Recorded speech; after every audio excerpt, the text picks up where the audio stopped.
Good evening, everybody. It's so good to be back on tomorrow's Podiatry Live. It's great feeling to be back here. This is Team International with myself, Emily, and of course, Rob Menzies. And tonight we have three amazing women from Saudi Arabia on here. And we're going to explore the world of Saudi Arabia and its healthcare and podiatry implications as well. Would you ladies like to introduce yourselves? Jumana? Hello, my name is Jumana. I am from Saudi Arabia, from the east of Saudi Arabia. It's called, small city, it's called Al-Hasa. Perfect. I was studying in Ireland and just recently moved back to Saudi. Great, thank you. And Sarah? My name is Sarh Alamri. I'm from Saudi Arabia too. I'm from Medina. I did podiatry in NUIG and I just graduated in 2021. And I'm recently back to Saudi Arabia. Perfect. And then also we're very lucky to have a pharmacist on this evening with Zainab. Zainab, would you like to introduce yourselves? Yeah, my name is Zainab Al-Mu'arfi from Medina too. I work as a senior pharmacist in King Salman Medical City in Medina as a Drug Information Center supervisor.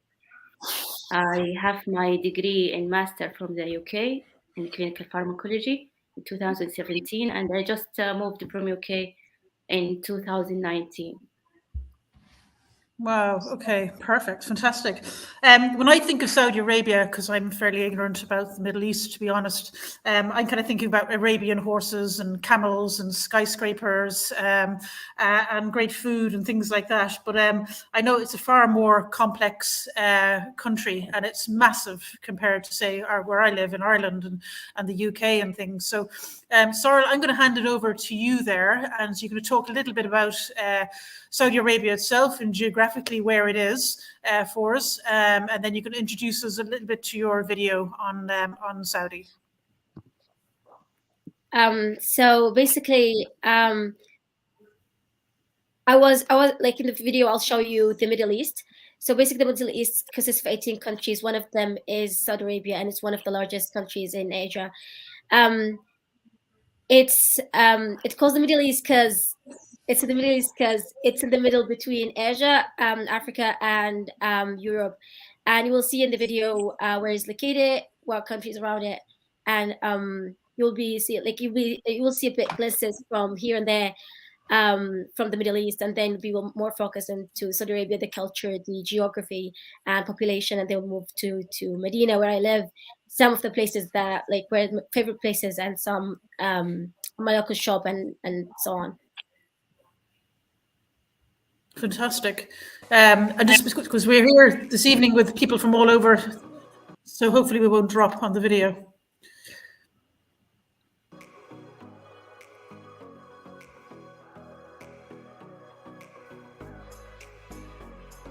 As you can see, it consists of 18 countries, 13 of which are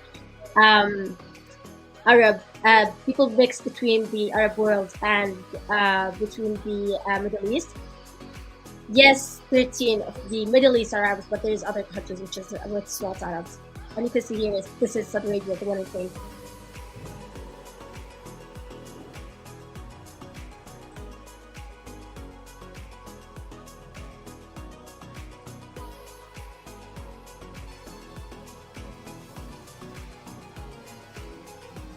As I said, because Saudi Arabia is so big, the population is large too.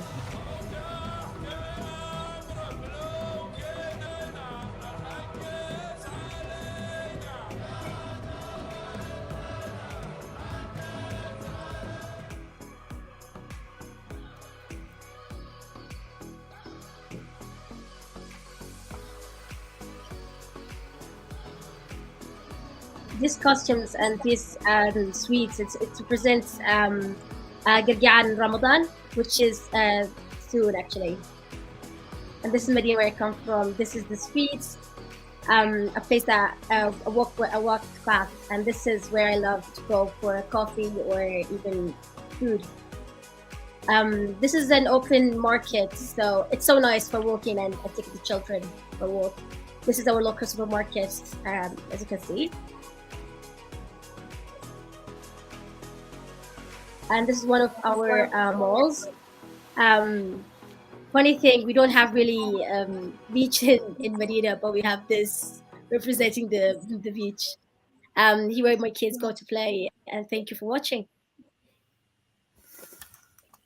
Okay, amazing. One of the first things I do if I go to like a foreign country or a different country is I go to their markets or even their supermarket and have a look at all the foods that are available there, kind of thing. And you start to get a feel for the country and its people. Then, can you talk me through some of Saudi cuisine and what is like traditional food and things? Any of you would be great.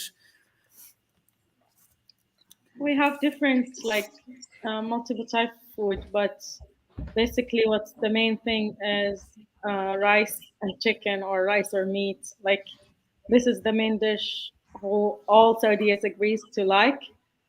But traditionally, when we speak about breakfast, for example, we'll have traditional beans, eggs, and this stuff. Yeah. But you come on, you've got to tell them the difference between majbous and biryani. This is very important. Biryani, fun fact, biryani is not only in the Middle East. It's I mean, not in really just in Saudi Arabia. There is like an Indian dish too, because it has like very much spices. They have curry and stuff. I love it so much. We are like, they know us for kabsa, and it's so yummy. And when you know it and when you try it, you will never stop eating it. There is other like that. There is sweet dishes too. There is ma'moul, biscuit filled with dates. We appreciate dates so much. It's one of our, like, we're rich of dates too.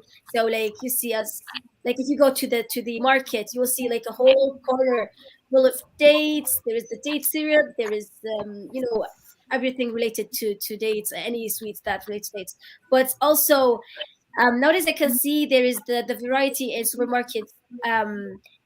Like there is now, they actually, the fries that we're having here are the same that the one that we used to use in Ireland.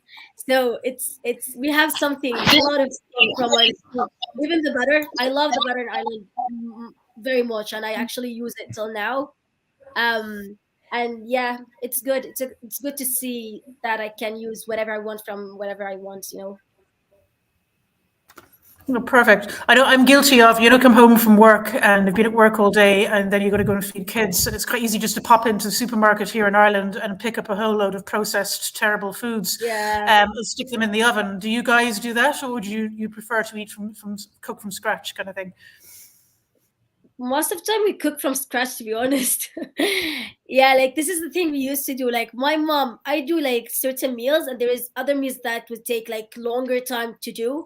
Like they will take vegetables, they will scrap everything within the vegetable to make, like, let's say mahshi. They then put rice into it, and it takes long time just to do it, and then they eat it like in minutes. And for me, like, I'm not wasting time doing that. And my mom make me feel so guilty that I just chop like these veggie, put in with some chicken, put them in the oven. But I don't mind. Okay, perfect. It sounds a bit like our Sunday lunches over here in Ireland and the UK as well. Did you have that when you were over in Galway and the UK, our Sunday lunches? No, not really. Really, we do our but not traditionally roast beef with vegetables and Yorkshire puddings and gravy and things like that. Over here, they have something better. They got something called zabiha, where they get a big sheep and they put it in a slow cooker for 4, 5, 6 hours. They get a big, massive plate of rice. They put the sheep or the camel on top of the rice, and they got some chickens and eggs and all this type of stuff around it as well. And then you just sit around, and it's a big communal plate, and you just sit and eat to your heart's content. And then you try and get up, but you can't because you're just so stuffed. Okay, that sounds great. And the communal aspect of it is nice. I think we lose that here in sort of in Europe, well, not particularly Europe, but especially in Ireland or UK kind of thing, is just sitting around a table and getting time to sit around a table as a family, especially like for Sunday lunches and things. I think we miss out a little bit on that. I always try and do it with my kids on a Sunday if we can possibly. Did you say sheep or camel, Rob? Sheep, camel. They've got something over here called a maz, which is like a goat as well. anything that can go on a big plate or a safiha, as they call it, they'll put it there. Okay, so camels are used for trade and transport and for eating as well. Oh, we yes. don't use them for transport anymore. It's too hot already to use camels for transportation. No, but like you can see, actually, camels are so expensive. Like you wouldn't really know. Yes, they are. Some would sell their camels for what, 250K speaking in euros, and some of them are more expensive than that. Yes, actually, they have beauty. The what do you call it? The competition, like which camel is prettier. It's so funny. People can do stuff that make you laugh. It's the same as the racing horses back home in the UK and stuff like that. Depending on the lineage of the camel, depends on how expensive it is. There's some racing camels over here can go for millions of pounds. Really? So you have like thoroughbred camels kind of thing, like racehorses. Okay, fine. And how do they end up on the dinner plate? Oh, those wouldn't end up in the dinner plate. Only the old and knackered ones. Normally it's a young camel that they have that goes on the dinner plate, because I think a full-grown camel would be a bit too much to put on the plate. Okay, I've never tasted camel before. What does it taste like? I think it tastes like I won't say chicken, but it'll taste like mutton. Okay, perfect. Okay, fascinating. Absolutely fascinating. It really is. Rob, do you have do you want to move in there? Some questions there. Yeah, so I mean, I think obviously, we sort of had role reversals. I moved from the UK to the Middle East, and Sarah and Jumana, you moved from, or in fact, even Zainab, you moved from the Middle East to Ireland. So I think obviously you would have had to deal with a culture shock, especially moving to Ireland. So how did you find the culture shock, and how did you deal with it? I'll start with Sarah. So for me, it was a really culture shock. I don't know, maybe because I lived in a small city first. Before I moved to Medina, I used to live in Jubail, which is in the East Coast. It's small, quiet. There's no much to do. So I'm used to the quiet areas. And then me moving to Medina, like straight away, I get married. Straight away, I went to Ireland. I didn't really have time to feel the difference. So I started my new family there in Ireland, and it was quiet. Yes, I missed my family for a while. I miss them all the time. I don't mean anything, but it's just like it's not the same. I just get used to the routine and stuff. I loved it. I loved it there so much. The only thing that I couldn't get used to it is the rain. Sorry, I love you guys. Like, the rain, no. And Jumana? Yeah, it's kind of the same for me. It's like the big shock was the weather, which was really cold for me. I wouldn't handle, like, people will say, "Oh, it's nice." Around September in Ireland, they will say, "Oh, it's nice. This is what time we go to the beach and do our activity." But for me, it was too cold. I was shocked that they go to the beach around this time. Other than this, the language was okay. It was in the beginning. It was hard for me because I didn't have too much English at that time, but I smoothly, like, I learned it quickly and I get used to it. And people in Ireland were like really friendly. They were trying to help as much as possible. So it was easy to get used to it really fast. It's just the food that was a big difference as well from Saudi to Ireland.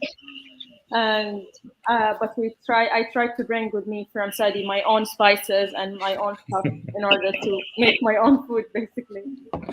Oh yes, I hear that from my wife all the time. Whenever we cook something from the UK, it's like, you need some spice, you need some hot sauce, you need something like that.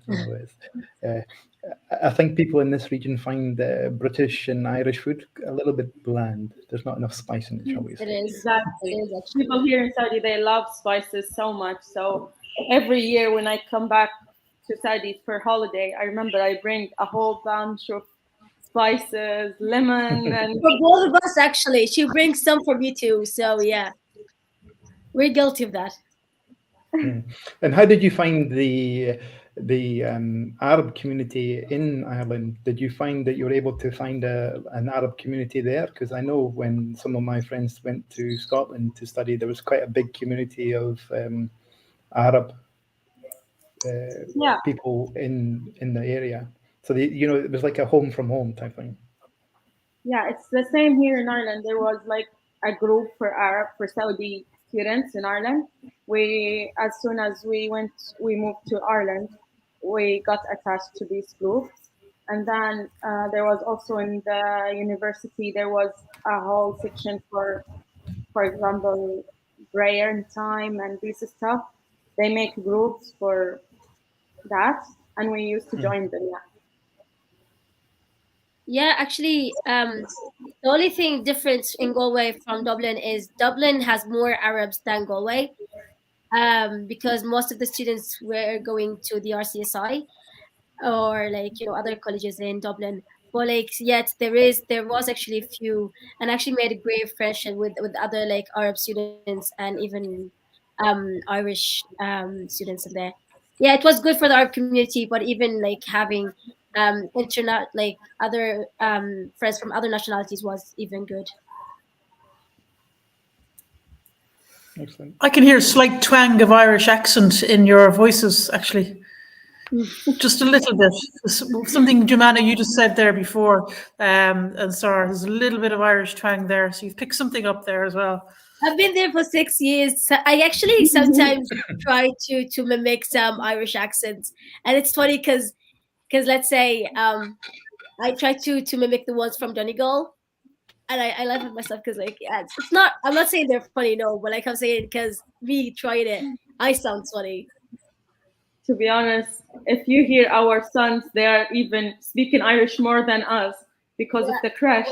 They spend more time in there, and literally they have the accent, the Irish accent. We had the joy of meeting Mohammed, Sarah's son, last night, didn't we? Yeah. Yeah, he said he preferred He's Ireland asleep to now. Saudi It's where he Arabia. has school. Yeah, he said that.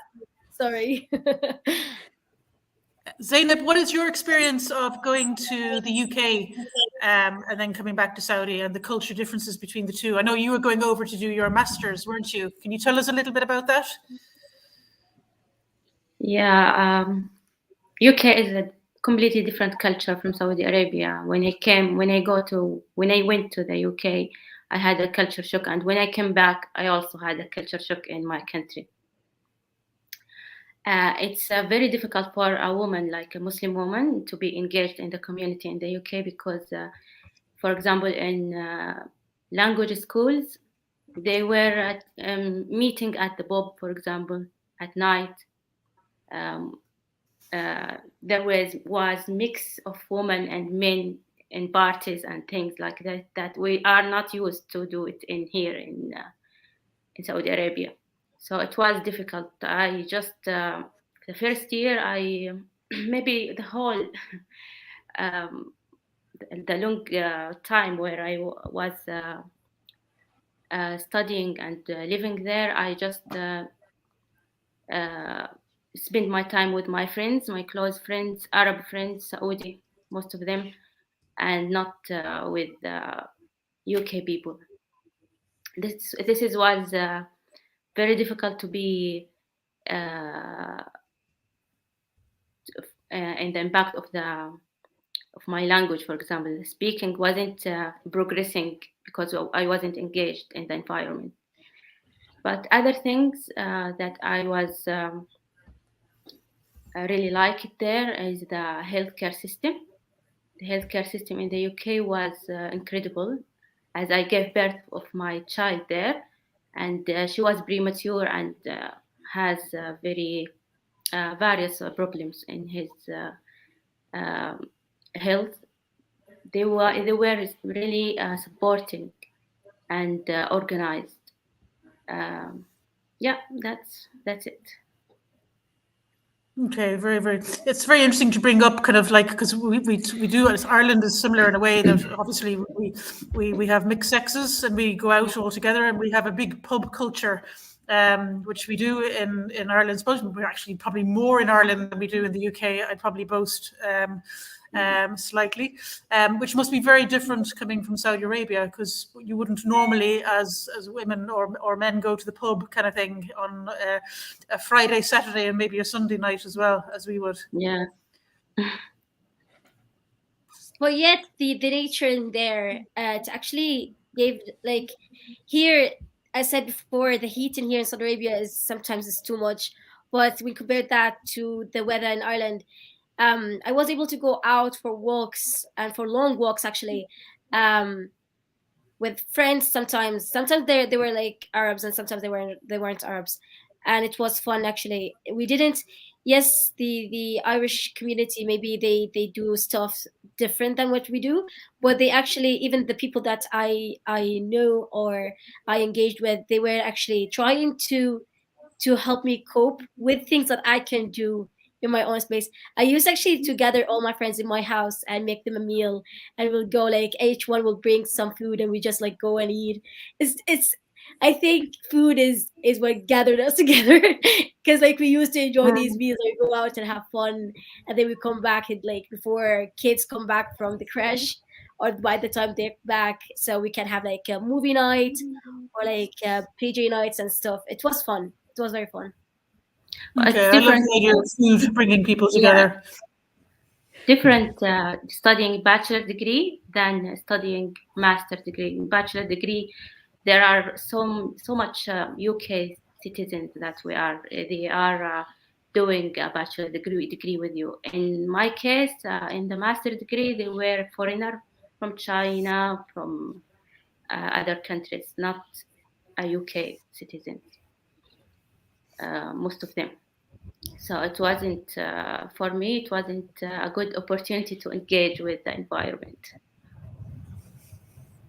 No, good point. Okay. Rob, did you wanted to ask another one? Yes, I mean, I think this leads on nicely to the next sort of question, and that was, what was your initial impressions of student life? Because obviously, especially as a new student, particularly in the first few weeks, you come across this notorious Freshers' Week, which is basically revolving around the nightlife, social life in the bars and stuff like this, which we were talking about. So how did you find the educational system in the UK and Ireland compared to what the educational system is in the Middle East and Saudi Arabia? Sarah? So I can say that in Saudi Arabia, it's a bit different, but it's not so much different. Let's say here in Saudi Arabia, the schools are like there's colleges only for girls and there's colleges only for boys. It's like, let's say there's medical school from the same college would be like two different. They will divide the department into two different buildings. So the girls will feel like free to take off their hijabs and to feel free like going around doing their classes, studying and everything. But like there is times where they all unite in one place. Let's say in the anatomy lab or even in rounds in hospitals, they all gather like together. Like there's males and females in the same area doing the studying part of, or the clinical part of the studying. The college itself, the material that we used to have in here, it's not as much different from Ireland, but I believe myself that the courses in Ireland, they're a bit, I don't know, but I just say it, they're a bit like better, I think, in the medical field, let's say, because I heard some students from, let's say, from Ireland or what do you call it, France and other countries, they say stuff they're taking from their, like, let's say 0, 1, 2 grade years, they're actually far harder than the ones here in Saudi Arabia. I'm not quite sure about the information because like I just heard stuff, but like for me, I see the amount of work into the programs is better, quite like a little bit better maybe, or a bit better than in Saudi Arabia. And it's actually improving now because they're trying to change the curriculums. They're trying to add more into the curriculums to improve the education. One thing that Well, I think, like you say, that Ireland's got a good reputation because, if you Yeah. look at Bahrain and stuff like that, they've got the Royal College of Surgeons of Ireland over in Bahrain, and I think they're talking about getting that in Saudi Arabia as well, aren't they? So I think the UK standards, whether it be from the Royal Colleges or from Ireland, they seem to be importing a lot of this talent, and you don't tend to see many of the American medical schools. I mean, I know we've got one over here, but it seems to be more British and Irish schools that they tend to appreciate more in compared to the Americans. I know you had to come over to Ireland or UK to do your undergraduate podiatry degree. I presume can you do pharmacology, Zainab, in Saudi Arabia as an undergraduate? No, as a pharmacy. I study pharmacy bachelor. Yeah. Clinical pharmacology in master degree. But what is your question? Did you do your undergraduate as a pharmacist? Yes. In Saudi, but you had to go to the UK to do your master's. Yes. Scholarship. Okay. They did provide me a scholarship to do clinical pharmacology master degree. Yeah. Okay, perfect. I'm involved with the Master's Podiatry in Pakistan, which is starting in September with the fantastic Aisha, who used to be on Tomorrow's Podiatry with me. Do you foresee that may come into Saudi Arabia as either an MSc or an undergraduate in podiatry there at some stage? Yeah, actually, I've heard some. I went to hospitals, like 2 hospitals in Riyadh, and one of the talks that we had is they're trying to do a diploma in podiatry because they're aware of the need that podiatry is needed. So, and the number of students going abroad to study podiatry is low. So they need to increase that number in order to fulfill the country's need because as you know, Saudi Arabia has like a high, let's say, population of diabetes, and they need so much care. Absolutely, and we're going to go into that in the second half here of that. Michael, do you want to tell us a little bit more about Tomorrow's Podiatry and what's coming up or something, and then we'll go into the second half there.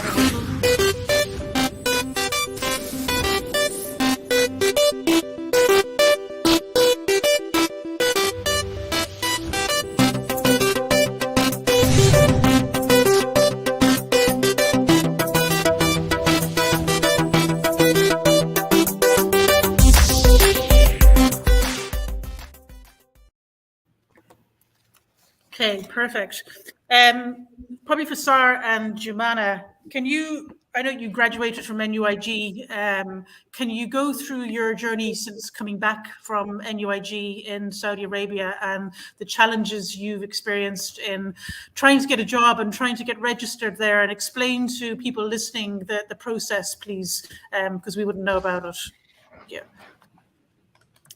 So basically, the first thing we had to do since we came back, we had to show them our cert so they can contact the university back in Ireland and look at the subjects that we had studied and then confirm that we had the right degree, the right name, and they will give us like a confirmation for the Saudi Commission of Health Specialists that we had 4 years degree in this country and it's correct and we can be classified as podiatrist, for example. And then after we finish this, but the problem with that is it's take long time, like long processing time. We took about, I would say 3 months until we got our certs back. And then from there we take it to the Saudi Commission of Health Specialists in order to classify us as podiatrists. But the problem, because we don't have podiatrists here in Saudi, like it's considered as a new major. So they have to do to study our major to see what subjects we had and what practice we had in Ireland and to look at the modules we learned. And then once they accept the new qualification, then they move us to the classification part. But unfortunately, what happened for me and Sarah is they accept the qualification, but they put a condition, which is to practice for 12 months and under a podiatrist who is a higher degree than us. But unfortunately, we are having difficulty to find podiatrists who could train us in the same city that we are living in. Most of the podiatrists here in Saudi are located in Riyadh. Here, I couldn't find any, and as well, Sarah in Medina, she couldn't find any who could train her. And that's why the discussion is going for us, because we are not funded to go to study in Riyadh. We don't have the expenses for the accommodation and the stuff. So it's a bit hard for us to go and train in Riyadh for 12 months without funding. Okay, so I understood you have to go like under a mentorship for a period of time before you can work alone, kind of thing. Would this be for anybody coming into Saudi Arabia and wanting to practice as a podiatrist, just for people who are interested in moving over or relocating? From our understanding is there is like 3 degrees for the country. The country are divided into 3 degrees: first degree, second degree, and third degree. Ireland is considered as a third degree country, and whoever graduated as a podiatrist from Ireland, they have to go under this training. And as we are the first who was graduating, this is like we are the first who faced this problem. But people who graduated from Australia or England, for example, they didn't have to go through this. They already had their classification and they are practicing as podiatrists straight away. Okay. But for us, it's, yeah. So you are paving the way basically for the future. Exactly. In a completely new fashion. So both of you aren't practicing as a podiatrist as yet in Saudi? Yeah, we couldn't. Like, we can't go even to the private practice or to the public practice, because in both ways we need to have our first the not the clearance, but the we need to be qualified, not qualified. What do you call it? The license. Yeah, we need the license first. We don't have the license, so we can't really practice yet. Once we have the license, it will be much easier to start. Okay. So how long do you think before you get the license, roughly? Do you have any idea? It has been like 3 months now, since we just there is first 3 months we were doing our equivalence for the degree equivalence with the education, the Ministry of Education, and now it's another 3 months with the health commissions, specialty commissions. It's just it's too much to wait for 3 months for just to know what should I do, what's my next move. It's too much, too long, and I kept contacting them for many times. They know me. Everyone knows who Sarah is.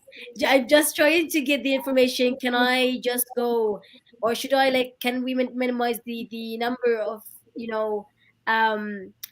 months or weeks that we practice? We need to do it under the supervision of another podiatrist, because when we think about it, there is no podiatrist with, let's say, master's degree, so there is no senior podiatrist. So if I'm not practicing under a senior podiatrist, if I'm going with a podiatrist who just graduated or who's just qualified, what's the point of me doing the training? Because I'm not learning.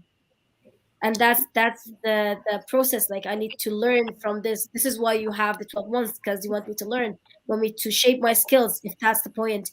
If it's not the point, then why am I doing the 12-month training?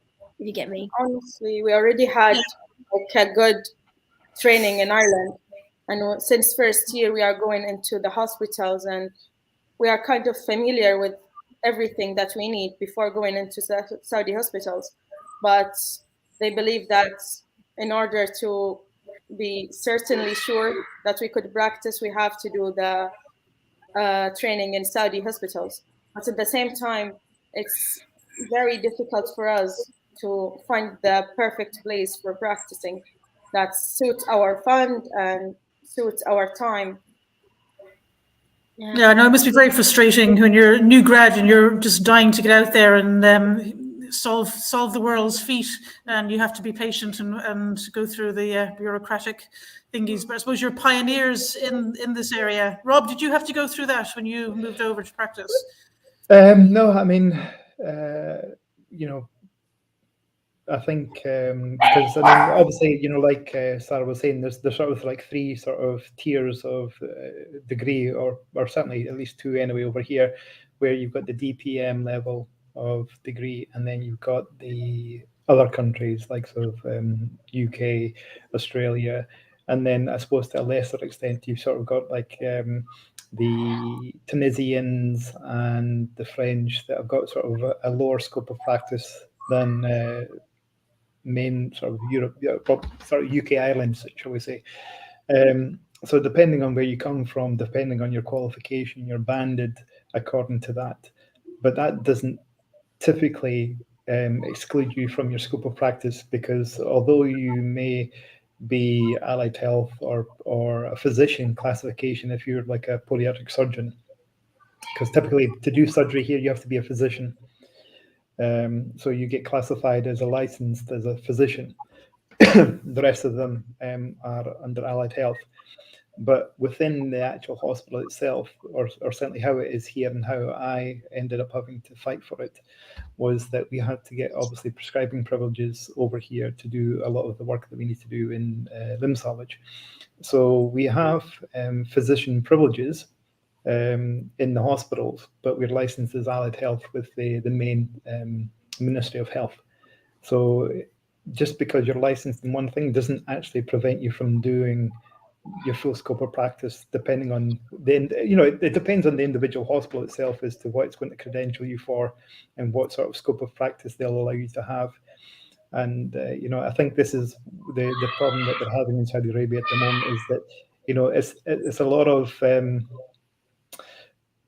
shall we say ignorance as to what podiatry is and what podiatry is capable of. And I think if they can get someone who's very pro podiatry in any of the ministries that they got over there, and I think you mentioned this before, Sarah, that the old minister or something like that was pro podiatry, or from the cultural ministry, I think it was you were saying, wasn't it? Was pro podiatry. So if you got someone like that to support you, then you can move boundaries, because there's an expression over here: you need good vitamin W to succeed. At the moment, what we are trying to do is to reach to people in Ireland who already give us the scholarship, so they can hear our voice and then transfer it back to the Ministry of Health in Saudi in order to break these boundaries. But we still haven't heard of them yet. I think the issue is not that, because the people who decide that what is our practice, what is our scope of practice, what is the boundaries of practice, they're actually not podiatrists. They're either orthopedic surgeons or someone who was like a occupational therapist who then like had a master's degree in such a field. Be like, oh, these will gather, this community will gather, and then decide what is the practice of podiatrist. This is the only thing that actually bit annoys me, because if I'm a podiatrist, I know what is my scope of practice, I know what is my boundaries, I know what I can do, what I can't, but yet they still don't know what are we capable of. As Rob said, if I wanted to do surgery, like I'm interested in nail surgeries and stuff, and I wanted to keep practicing or maybe do a master's in surgery, but like what I learned is if you want to do surgery, you have to be a physician first. Otherwise, you can't practice surgery in Saudi Arabia, which is kind of annoying, because people if you are in US, you do bachelor degree in biology, then you can go into masters with podiatry and you become a podiatric surgeon. But why is it different when you come with a bachelor degree in podiatry and then you go and try to get a master's in surgery. It's kind of the same, but like it's just so weird. Who classify us? Why do they have these boundaries? Why they think that we take up like if we're taking up their jobs, but which is absolutely wrong, because in reality what we're trying to do is trying to give the patient the best care, not and we're focusing on the patient, not on the scoop or who scoop are we gonna steal from. It's not, it doesn't work like this. There is a load, like let's say podiatry, there is a huge load on diabetic foot, and there is also only nurses, with some of them with no background in wound care. They are just trying to do cleansing and redressing with no knowledge on what can happen to the patient's feet, or the fact that when you go check online, the number of amputations happen because of the neglection that we have. So if we do have a problem, we need to solve it from the start, not just like I know it's difficult to change a system, and I'm not trying to change a system. I know, like, let's say rules were there for a reason, but like there is stuff that I don't really understand, because if it's about podiatry, you need to make it more clear, you know, why you don't want me to practice nail surgery, or why don't you think that I'm qualified to do this? Why do you think that you want me to start doing, no, to not practice podiatry till you approve that I'm a well podiatrist, but in fact you know nothing about podiatry? How does that come? Like, you know, I'm sorry, I'm just like serious. Rant away. But this happens all over as well. And like you have a country of what, 35 million people in Saudi Yeah. Arabia, roughly, and we have a country in Ireland of up in just nearly 5 million. We still have these problems. We still have similar issues. We still have nail surgery issues in Ireland at the moment. So we take 10 steps forward and you can take 10 or 12 back as well. It's a constant pushing the profession, and you're going to find it tough, but you'll get there. You'll absolutely get there. The only thing that's heartbreaking is that you know that there is people in here, they need the help, and you know that you are able to help them, but you are not allowed to, kind of. Yes. Don't worry. When you're working full time and for the next 15, 20 years, you'd be delighted to take a bit of time off, and not be there anymore. I read that the Saudi Arabia is the 7th in the world for diabetes. With 7 million of the population with diabetic, and 3 million are pre-diabetic. And the World Health Organization stated obesity, rapid urbanization, and the lack of exercise as key determinants in type 2 diabetes in Saudi. Would you like to say something on, would you agree with the World Health Organization statement? True, totally true. I can't blame the weather. I want to, but I can't, because yes, it is so hot, but we need to work around it. Yes, they're trying to help us through like doing like the way that the states here, let's say in Medina, are divided. Now they're trying to put like pathways, walking pathways with motivating words on the pathways, so we motivate you to do exercise. But let's be honest, when it's 40, 50 CS degree in here, you can't really walk in the mornings, and you try, but you can't really, because you melt outside. You feel like, do you know the way we were talking about food and how yummy is food? I feel the roasted chicken. Yes, I do feel them, because I'll be roasted out there. But okay, let's go take tips back. But really, we need to work around that. We can go at night times. There is actually gyms. They should work into balancing the whole thing. Yes, we have the knowledge that we need to exercise, but what's the point if we don't have really the facilities, or if they're so expensive, or people, some of them can afford, some can't. If you want to go somewhere, you need the car. For me in Ireland, I used to go to work 60 minutes of walking. Like it was fine for me. I would walk every day, going, coming back. But here, if they told me to go to the shop, it's like 3 minutes walk, I'd be like, nope, I can't do it. No, it's so warm. It's so warm. You will melt in here. No.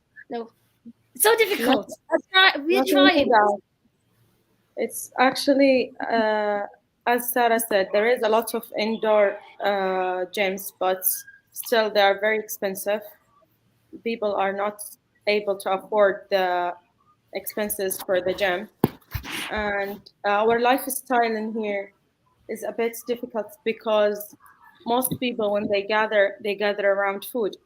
Like we have breakfast, lunch, brunch, and after dinner we have Brunch sweet. and then Like it's another ongoing. brunch. Whenever you are gonna meet with your friends to the mall, you go to food.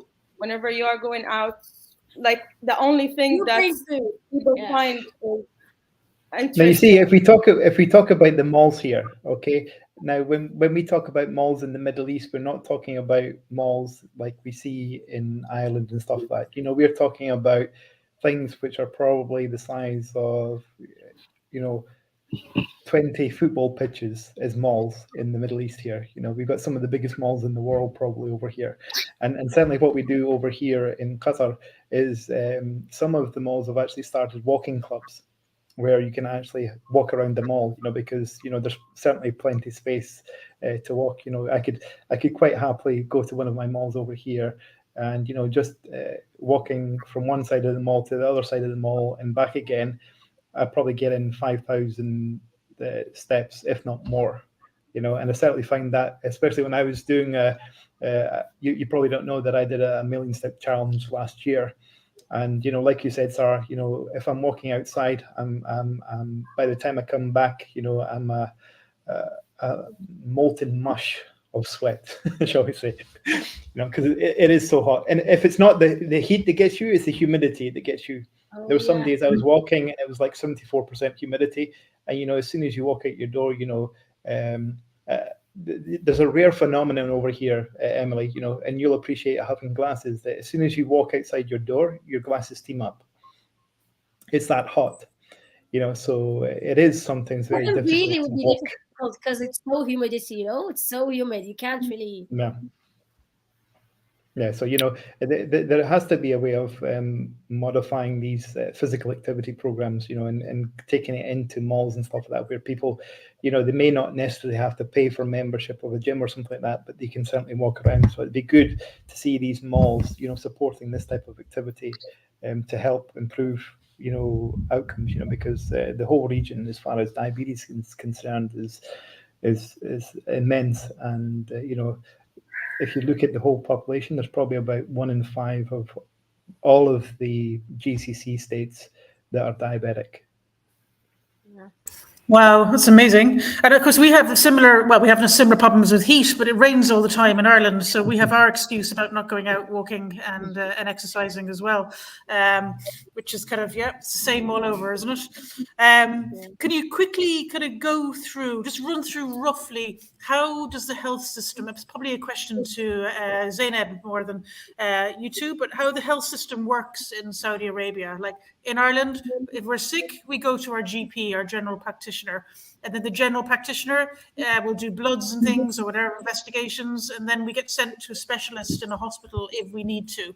But the GP generally is the sort of the person who prescribes and refers off to specialists. Is that how it works in Saudi as well? It's same, but we have GB, for example. Yes, primary healthcare, but the awareness of these centers are not that high in patients, so they are run to private hospitals or run to the hospitals itself على طول يعني before they go to primary to the GP. But we have the same system.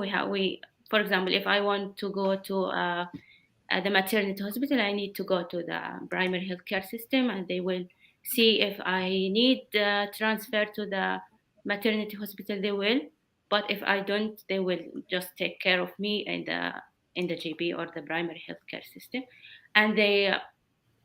Now it's improving. Now I can just get the appointment from an app in my phone very easily, and there is a center in every area in Medina and other cities.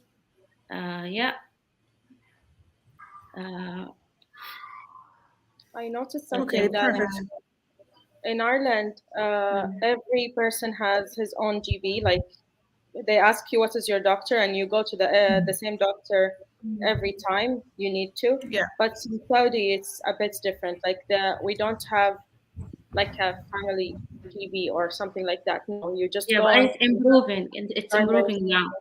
Well, for me, when I opened the app, they said they are written my the first one, the first GB I went to, they write my his name, or And also you could now get your prescription. For example, if you we have a line, you could call the doctor over the phone, and if you don't need to go to the hospital, they just you give you your prescription over an app, and you go to the pharmacy and you could get your prescription without the need of going to the hospital. yeah, that's right. Okay, perfect. Apart from like obviously diabetes or vascular, I presume, because both go together, what would you say is the greatest health challenge in Saudi Arabia as a country at the moment? The health services is pretty good in Saudi Arabia. The one is free, the public health services. It's free in all areas, but the challenge is that not everything is available in each area. There is weakness of health services from area to area. For example, cancer patient still need to travel to some to Riyadh, to Jeddah to take their treatment. In Medina is not available all services of cancer patient or for patient who has complicated conditions. Like when I came here with my daughter, as I said before, she has prematurity and some healthcare issues. I spent 1 year traveling to Riyadh to take her appointment there. And now I just settle down here in Medina, but it's like I said, there is weakness in healthcare system in some areas, but they are trying. Like you said, 33 million citizens in Saudi, and it wasn't free for a resident, but it become also free for resident during and after the pandemic. Of course. And would you have, in Ireland as well, we have a public system, but we also have a private system. So you can get health insurance and go to private hospitals, or you can go through the public system. Is that similar there as well? Yeah, it's a great help. The private hospitals here, it's 33% of the hospitals are private, and almost all companies give insurance to their employees. So, and also if I do not have insurance, I can go to the private hospital if I need something urgent, or just not want to wait for my appointment in the public health. It's a good choice. There is a choices for me, for example, for everyone here in Saudi, to choose where to go, private or public health. And some of them are very yeah. Sorry. Some of them are good hospitals. Some of them are in the middle, like the public health.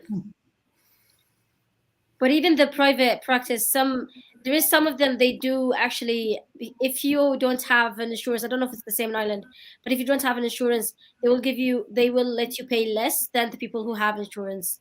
Mm-hmm. So I think this is a good thing, because like they give you discounts because you're a citizen and you don't have really insurance. Okay, so you still have the option of paying for a private service, but it would be less if you don't have insurance. You're kind of Okay. No, we don't have that. There, it's a lot better.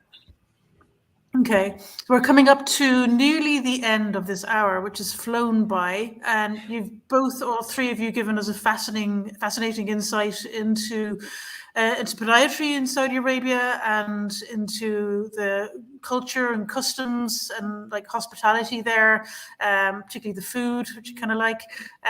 It's been amazing, and I'm like, the two of you in particular are like pioneers in this area, and are probably the first two women, especially from Ireland, going back into podiatry in Saudi Arabia. So be proud of yourselves, and you'll get there. I have no doubt about it. That you'll be complaining how sick and tired you are of doing full-time clinics very, very soon. Rob, would you like to say anything to finish, and we'll hand over to Michael then? No, I mean, I think it's very encouraging to see people coming from the Middle East and training in the UK to go back to the Middle East to practice, because there is a massive demand for podiatry in the region. Like you say, 7 million people with diabetes in Saudi alone, and I think we were having a laugh that to get the number of podiatrists at the current rate, it would take about 20 years to get that number, which means that the problem would just be exponential. So hopefully, inshallah, we'll teach you some Arabic words, Emily. We'll get you. We'll get next program. We'll get the problem. We'll get the problem sorted soon enough, and hopefully, if there's anybody watching that can give some advice, it would be much appreciated if you can pass this on to Sarah or Emily or myself. And we look forward to hearing some more stories from Arabia next time. We will. We're coming back. We'll follow Sarh and Jumana and their journey over international. And I think next time we're coming back in with a view into Kuwait, aren't we, Rob? I think so, yes. Yeah, I think we so got that'll be another fascinating. Yeah. I mean, I think it's very interesting, because just at one point, there seems to be a lot of interest from people, and I'm constantly getting messaged from people in the UK, wanting to know how to get jobs either in the Emirates or Kuwait or Qatar, so there's a big demand and there's a big interest for people to come over here. So I'm sure if anybody's got any questions that they want to fence for the panelists here, it would be appreciated as well. Perfect. So that just leaves us to say, ladies, thank you, Sarh, Jumana, and Zainab for coming on this evening. I know it's really late there. You're probably dying to go to sleep. So thank you so much, Rob. As always, we'll be back, Rob and Emily, on the next international. Good night to everybody, and thank you so much. Good night. Bye.